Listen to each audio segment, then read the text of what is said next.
Video like जरूर कर लीजिए और ऐसे वीडियो लगातार फ्री में पाने के लिए चैनल को तुरंत सब्सक्राइब कर लीजिए और बेल आइकन को जरूर टैप कर लीजिए ताकि आगे भी सारे वीडियो आपको मिलते रहे। यूट्यूब में फॉलो करते हैं तो प्लीज ये वाला फ्री टेलीग्राम चैनल जरूर ज्वाइन कर लीजिएगा। सारे नोटिफिकेशन सारे अपडेट यहीं पे आते हैं, ध्यान रखिए। Hello everyone, welcome to study for civil services backup channel. मेरा नाम सुमेधा ग्रेडी है और ज्योग्राफी के सेशन में हमने पिछले सेशन में डिस्कस किया था आर्टिफिशियल सोर्सेज जो कि रिस्पॉन्सिबल हैं हमारे साइंटिस्ट के अनुसार इंटरनल स्ट्रक्चर ऑफ अर्थ के लिए। ठीक है, आज हम डिस्कस करेंगे जो नेचुरल सोर्सेज हैं या नेचुरल सोर्सेज हैं जिनको हम मानते हैं कि वो एक तरीके से एग्जाम्पल सेट करते हैं या वो एक तरीके से रिस्पॉन्सिबल हैं इस चीज़ का पता लगाने में कि इंटरनल स्ट्रक्चर ऑफ अर्थ किस तरीके का है। ठीक है, तो सबसे पहला है आपका वोल्केनिसिटी। अब the molten lava coming out from the volcanoes during volcanic eruption indicates that there is at least a layer below the earth crust which is in liquid or semi liquid state। अब क्या होता है जब भी volcanic लावा बाहर आता है, volcano जब बाहर आता है या जब हम कहते हैं हिंदी में ज्वालामुखी फटता है, तो क्या होता है धरती की सतह से क्या होता है मोल्टन मैग्मा बहुत ही खौलता हुआ एक तरीके से लावा जो है वो बाहर आता है। कहाँ से? धरती के अंदर से आता है, सतह से आता है। तो ये एक तरीके से क्या इंडिकेट करता है? ये इंडिकेट करता है कि जो हमारा धरती के अंदर का जो क्रस्ट है, अर्थ का जो क्रस्ट है वो क्या है, या तो वो लिक्विड फॉर्म में है या तो वो सेमी लिक्विड फॉर्म में है। ठीक है, अगर वो सेमी लिक्विड या लिक्विड फॉर्म में नहीं होगा तो मैग्मा बाहर कैसे आएगा? कोई भी चीज़ अगर लिक्विफाइड होकर ऊपर आ रही है तो इसका मतलब है या तो वो लिक्विड फॉर्म में या वो सेमी लिक्विड फॉर्म में है। ये क्या इंडिकेट करता है कि धरती के सतह पे जो हमारा लेयर है, अर्थ का जो क्रस्ट है, वो लिक्विड या सेमी लिक्विड फॉर्म में है। और उस लेयर को हम क्या बोलते हैं? उस लेयर को क्या बोला जाता है? उसको बोला जाता है मैग्मा चैम्बर। क्या बोलते हैं? Magma chamber. But the interior of the earth can not be explain satisfactory with the help of volcanicity also. पर हमें ये तो पता चल गया कि अंदर जो है अर्थ का क्रस्ट जो है वो या तो लिक्विड या सेमी लिक्विड स्टेट में, जिसको मैग्मा चैम्बर बोलते हैं। पर ये हमारे पूरा सेटिस्फाई नहीं कर पा रहा है अर्थ के क्रस्ट के, इंटीरियर ऑफ द अर्थ के बारे में अच्छे से जानकारी प्राप्त करने के लिए। ये संपूर्ण हम कहेंगे कि ये परफेक्ट जो है टर्म नहीं है, परफेक्ट रिसोर्स नहीं है। हम ये जान पाए जिससे कि हमारा जो इंटरनल स्ट्रक्चर है इंटीरियर अर्थ का वो किस तरीके का है। ठीक है, अब आ जाते हैं seismology. It is the scientific study of seismic waves generated during the earthquake. हमने पहले भी पढ़ा है जब भी अर्थक्वेक आता है तो क्या होता है, भूकंपीय तरंगे जनरेट होती हैं। ठीक है, क्या होता है, सेस्मिक वेव्स जिनको हम हिंदी में भूकंपीय तरंगे बोलते हैं वो जनरेट होती हैं। तो उनकी एक तरीके से वो जो रिकॉर्ड होती है, जो भी वेव्स जनरेट होती है क्या होती है, वो डिफरेंट फ्रीक्वेंसीज की होती हैं। ठीक है, जैसे हमारे साउंड वेव भी डिफरेंट फ्रीक्वेंसी का होता है, वैसे हमारी सेस्मिक वेव्स भूकंपीय तरंगे भी डिफरेंट फ्रीक्वेंसी की होती हैं। उनको हम रिकॉर्ड करते हैं किस पे? रिकॉर्डेड बाई किस चीज़ से रिकॉर्ड होती हैं? वो सेस्मोग्राफ से रिकॉर्ड होती हैं। This is such a direct means to know about the interior of the earth that makes possible to gather authentic information about the composition of the earth interior.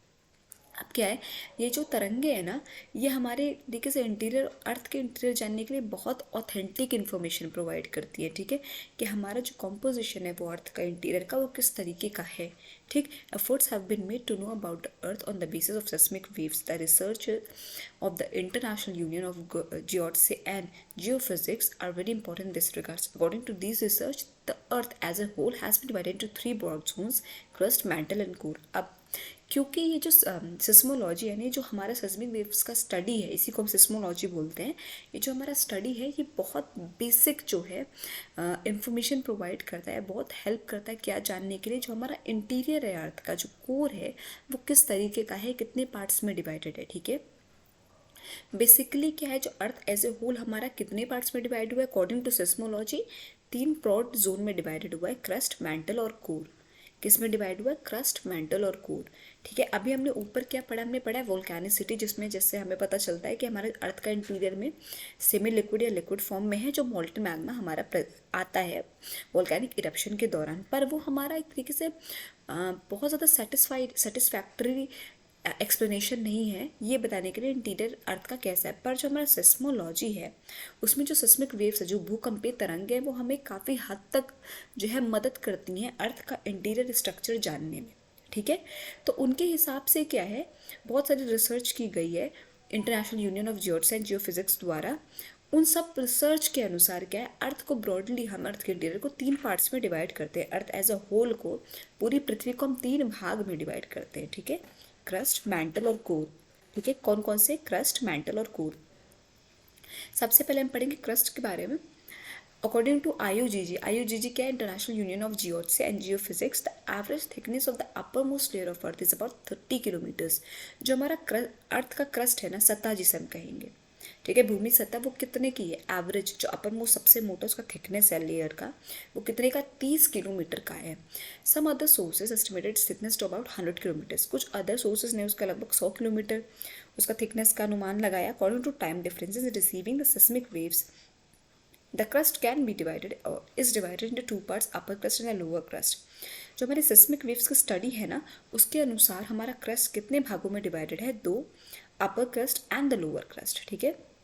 According to the IUGG, the speed P waves in the upper crust part is 6.1 kilometer per second and in the lower part is 6.9 per second. The average density of the upper crust is 2.7 gram per centimeter cube. That of the lower crust is 3 gram per centimeter cube. This difference in the density is believed to be due to the pressure of superincumbent load. This discontinuity in density between the upper and the lower crust is known as Conrad discontinuity. Very very very important term। क्या कॉनेराड discontinuity का मतलब क्या होता है, ठीक है। Silicon and aluminium are the main constituent elements of the crust, hence therefore it is known as sial, ठीक है। आप देखिए हमारा जो अर्थ है उसको बेसिकली हमने कितने पार्ट्स में डिवाइड किया है, 2 पार्ट में, अपर क्रस्ट लोअर क्रस्ट। जो हमारा पी वेव्स है, ठीक है, पी वेव्स जो हमारा अपर पार्ट में जो मूव करता है उसका स्पीड क्या होता है, 6.1 किलोमीटर पर सेकेंड, और लोअर पार्ट में 6.9 किलोमीटर पर सेकेंड, ठीक है। एवरेज डेंसिटी अपर पार्ट की कितनी है, 2.7 ग्राम पर सेंटीमीटर क्यूब, लोअर की कितनी है, 3 ग्राम पर सेंटीमीटर क्यूब।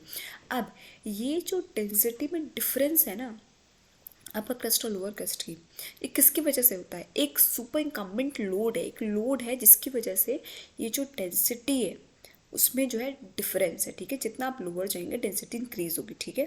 दिस डिसकंटिन्यूटी, जो डिसकंटिन्यूटी, अब क्योंकि एक ही तरीके की तो डेंसिटी है नहीं, तो ये जो डिसकंटिन्यूटी है आपके अर्थ के क्रस्ट में, ठीक है, अपर और लोअर लेयर के, इसको हम क्या बोलते हैं, कॉर्नराड डिसकंटिन्यूटी। वेरी इंपॉर्टेंट टर्म, ठीक है। अपर और लोअर क्रस्ट के बीच की जो डिसकंटिन्यूटी है डेंसिटी की, इसको क्या बोलते हैं, कॉर्नराड डिसकंटिन्यूटी। अब जो हमारा क्रस्ट है उसका मेन कॉम्पोनेंट क्या है, एलिमेंट क्या है जिससे वो कंपोज हुआ है, तो सिलिकॉन और एल्यूमिनियम।